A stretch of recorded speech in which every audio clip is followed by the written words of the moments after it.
question.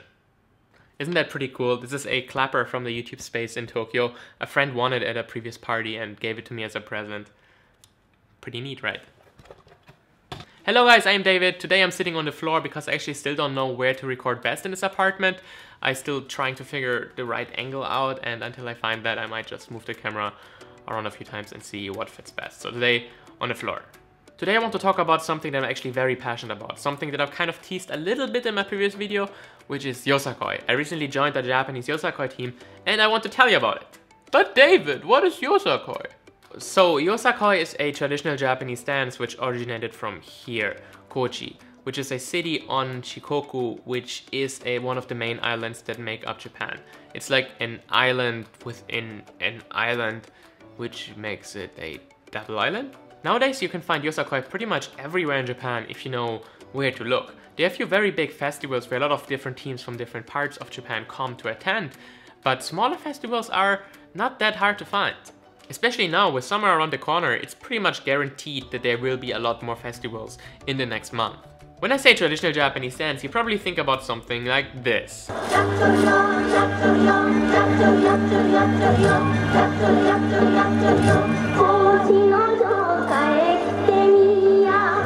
And while sure this is also Yosakoi, this is not the thing that I'm currently doing. Modern Yosakoi is actually a lot different than that and could, for example, look like this.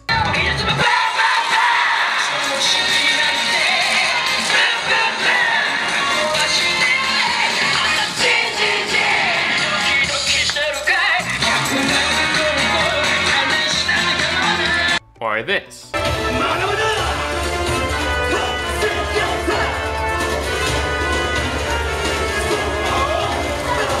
Or maybe this.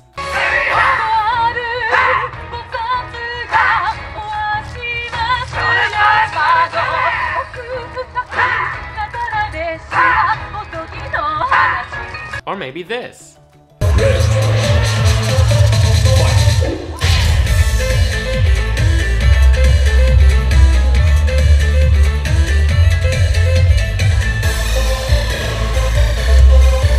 It takes these traditional Yosakoi elements and combines them with like a little modern twist, while still staying Japanese, and that's what I think is really interesting about it. Especially the music and the costumes can be a lot more modern than you might think. For example, there are teams that literally dance to dubstep music, and there's absolutely nothing wrong with that. But there are a few rules when it comes to Yosakoi. You cannot just do whatever you want and call it Yosakoi. No, there are like a few things that you need to do to like stay true to the original a little bit. For example, each Yosakoi team is supposed to dance with a narco. These are these wooden clappers that I'm pretty sure you've seen before if you have an interest in Japan. Actually, I thought I had mine here, but apparently I don't, so wait a moment. A very simple narco could look like this. It's just a piece of wood here and then a different piece of wood mounted here, and when you move it, it makes like a clack-clack sound. They were initially made to scare away birds, and In Seattle, it's 18 degrees with cloudy skies. Tonight, you can look for rainy weather with a low of 13 Shut up. degrees. They were initially made to scare away birds, and each team has their own design. Ours is very simple. It's just wood with like our logo here and then the name of the person it belongs to in case you drop it. But many teams have very colorful ones. Another very common rule for a lot of these festivals is that the music has to include a little bit of that traditional music, which could, for example, sound like this.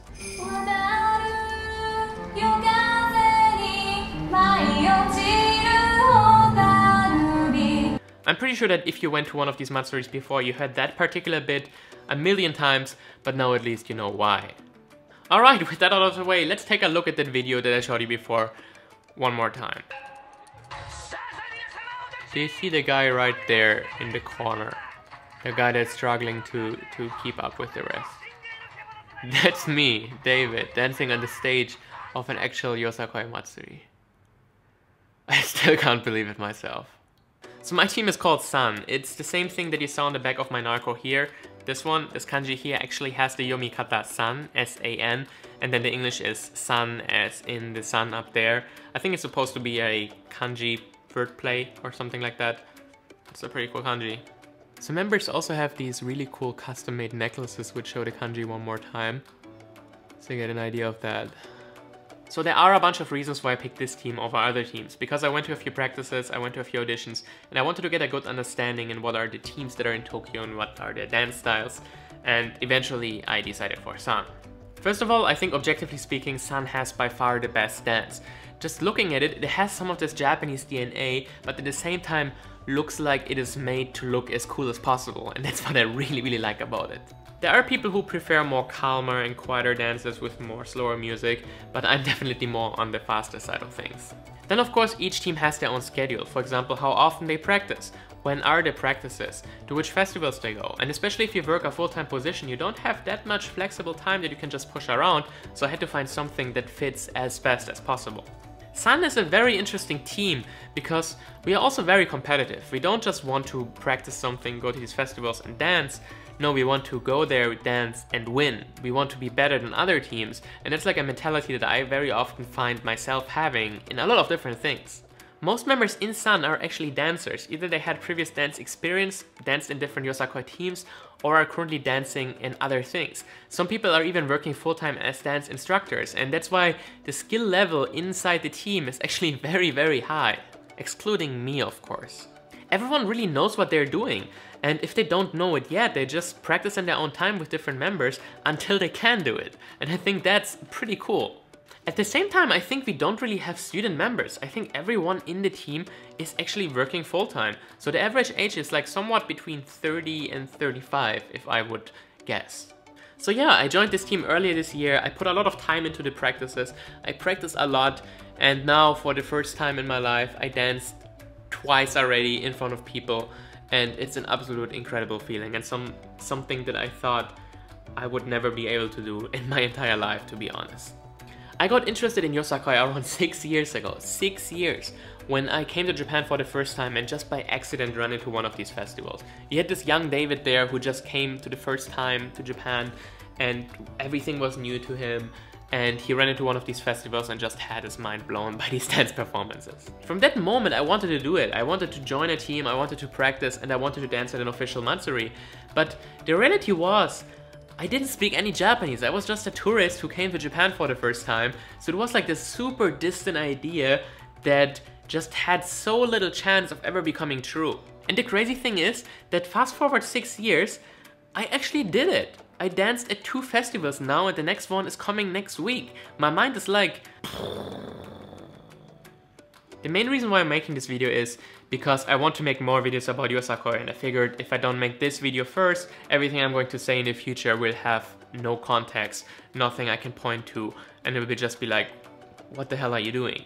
But another thing I want to say is that if you really want to do something, if it's like a very distant idea, for example, learning a new language, or living in a different country, or joining a Japanese dance team that only speaks in Japanese, you can actually do it. It requires a lot of work, it will not be easy, it's definitely not an easy journey, but my point is you can actually do it.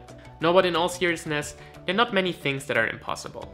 If you really want something, start working towards it, and who knows, maybe in the future, life is gonna bring you there. In any way, that's all I have to say for today. I'm very excited to see where my Yosakoi career is going, and like I said, my next performance is already in a week and there are still so many things to learn and improve on.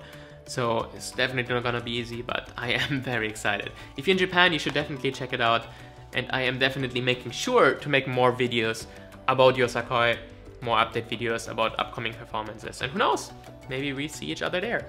Thanks for watching, and hopefully see you next video. Bye bye.